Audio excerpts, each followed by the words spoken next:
Les rêves en islam. Tout d'abord, il faut savoir que les rêves sont une partie de la prophétie, comme le dit le prophète, paix et bénédiction sur lui. Le rêve du croyant est une partie des 46 parties de la prophétie, rapportée par Al-Bukhari et Muslim.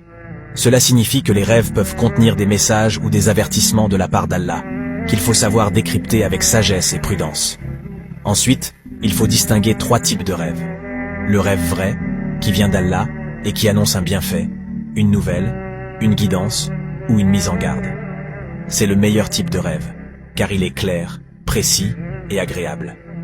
Il peut se réaliser dans la vie réelle ou être symbolique. Il faut remercier Allah pour ce type de rêve et le garder pour soi ou le raconter à une personne de confiance.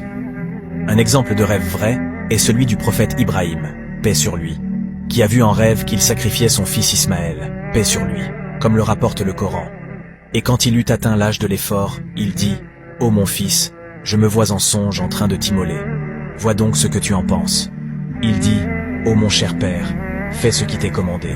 Tu me trouveras, s'il plaît à Allah, du nombre des endurants. » Un autre exemple est celui du prophète Youssouf, paix sur lui, qui a vu en rêve 11 étoiles, le soleil et la lune se prosterner devant lui, comme le rapporte le Coran.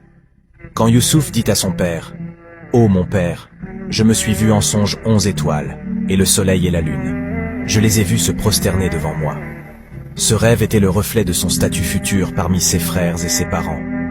Le rêve faux, qui vient du diable, et qui vise à troubler, effrayer ou tromper le rêveur. C'est le pire type de rêve, car il est confus, désagréable et mensonger. Il ne faut pas y prêter attention ni le raconter à personne.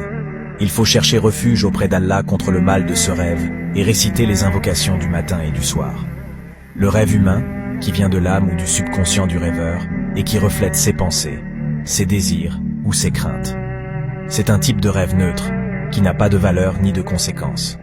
Il peut être influencé par ceux qu'on a vus, entendus ou vécus dans la journée. Il ne faut pas y accorder trop d'importance ni se laisser perturber par lui. Qu'Allah nous guide tous.